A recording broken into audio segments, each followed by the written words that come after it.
अस्सलाम वालेकुम व्यूवर, कैसे हैं आप सब लोग। उम्मीद करती हूँ सब खैरियत से होंगे। सबसे पहले तो अगर आप हमारे चैनल पर न्यू हैं तो इसे सब्सक्राइब कर दीजिए, साथ ही बेल आइकन के बटन को भी प्रेस कर दीजिए। इस तरह आपको हमारी आने वाली वीडियो के नोटिफिकेशन साथ साथ मिलते रहेंगे। तो व्यूवर, आज की वीडियो में मैं आपको advantages and disadvantages of friction पढ़ाऊँगी। अब ये क्या होते हैं, इसके क्या फ़ायदे मतलब के और इसके क्या नुकसान है फ्रिक्शन के, वो मैं आपको बताऊँगी। चलिए आइए तो हम स्टार्ट करते हैं। Friction has the advantages as well as disadvantages, यानी कि जो फ्रिक्शन के फ़ायदे भी हैं नुकसान भी है। ज़ाहिर सी बात है, जब एक चीज़ हर चीज़ का जिसका फ़ायदा है उसका नुकसान भी ज़रूर होता है। ठीक है, अब देखते हैं फ्रिक्शन का क्या नुकसान है। Friction is undesirable when moving it high at high speed. अब जो ये नाकाबिले यानी कि डिज़ायरेबल यानी कि ज़्यादा होते, ठीक है, जब वो हाई स्पीड से कोई चीज़ मूव कर रही हो।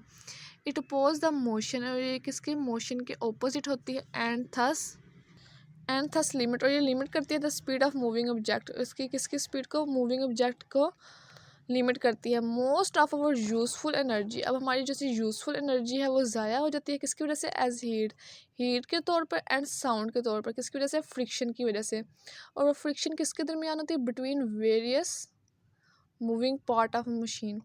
ओके, यानी कि जो फ्रिक्शन जो सी है बहुत से यानी कि पार्ट ऑफ मशीन के दरमियान फ्रिक्शन होती है, जिसकी वजह से क्या साउंड पैदा होती है, हीट पैदा होती है, और क्या होता है इसके नतीजे में हमारी एनर्जी यानी कि मशीन की एनर्जी लूज होती है। ठीक है, in machine friction also cause wear and tear of their moving part, यानी कि उनके दरमियान गड़बड़ाहट पैदा करती है, यानी कि और उनके टूटने के खतरात भी यानी कि मशीन के ख़राब होने के खतरात भी ज़्यादा होते हैं। इसी तरह अब इसके एडवांटेजेस बताती हूँ। Some friction is most desirable we can not right, यानी कि इसके बहुत से फ़ायदे हैं। कैसे इसके फ़ायदे हैं, अब मैं आपको ये बताती हूँ।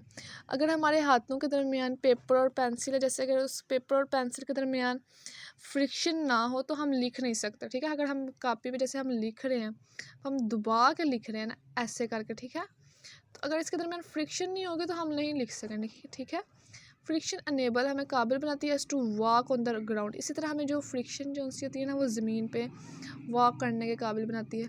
अब देखिए, अगर कोई स्लिपरी स्पेस है, कोई जगह है, हम वहाँ पे वॉक नहीं कर सकते, हम स्लिप होंगे। ठीक है, इसी तरह हम स्लिपरी ग्राउंड पे हम रन नहीं कर सकते। ठीक है, अगर वो फ्रिक्शन ना हो, जैसे आगे लाइन आगे। ठीक है, slip ground offer very little friction, क्योंकि उसमें बहुत कम फ्रिक्शन होती है। Hence anybody try to run on a slippery ground में मीट एन एक्सीडेंट, अगर वो कोई कोशिश करेगा अभी ना कि नहीं मैं कर लूँगा स्लिपरी ग्राउंड पर, मैं वॉक कर लूँगा, तो वो क्या हो सकता है, एक्सीडेंट, यानी कि उसे चोट वगैरह लग सकती है।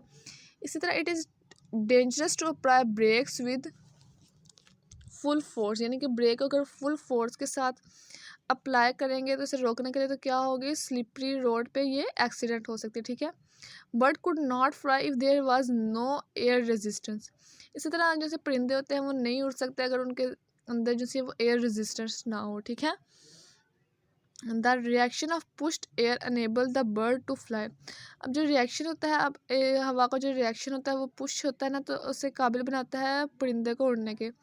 Thus is many situation we need friction, हमें बहुत सी सूरतों में हमें फ्रिक्शन की ज़रूरत पड़ती है। वाइल इन अदर सिचुएशन, इसी तरह हमें दूसरी सूरत हाल में we need to reduce it, हमें बहुत ज़रूरत पड़ती है कि हम इसे रिड्यूस कर सके, हम मच एज़ पॉसिबल, जितना हो सके हम इसे रिड्यूस करें। ठीक है, इसी तरह ये आज का हमारा टॉपिक ख़त्म हो गया। उम्मीद करती हूँ आपको ये अच्छे से समझ आ गई होगी। ओके व्यूवर, अल्लाह हाफिज़, मिलते हैं नेक्स्ट वीडियो में नेक्स्ट लेक्चर के साथ।